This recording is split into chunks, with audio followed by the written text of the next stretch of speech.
Rachakonda police commissioner DS Chauhan ने कहा कि खवातीन और लड़कियों को हरासा करने वालों और उनके साथ बदतमीजी करने वालों के खिलाफ सख्त कार्रवाई की जाएगी।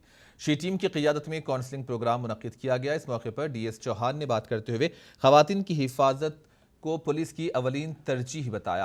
रियासती हुकूमत खवातीन के तहफ़्फ़ुज़ के लिए बहुत से इक़दाम कर रही है। उन्हें मुख्तलिफ मसाइल जैसे घरेलू तशद्दुद और काम की जगहों पर हरासा करने से बचाने के लिए ज़रूरी इक़दाम किए जा रहे हैं। रचाकुंडा पुलिस कमिश्नरेट में खवातीन और लड़कियों की हिफाजत के लिए पुलिस और शी टीम्स के जरिए बहुत से प्रोग्राम्स भी मुनक्किद किए जा रहे हैं। तकरीबन 150 लोगों को माइनर्स को समझाया गया है, काउंसलिंग की गई है। टोटल मिला के हर जगह हमारी शी टीम की तैनाती रहती है, बस स्टैंड, चौरस्ते पे, कॉलेज के पास, मेट्रो रेल में।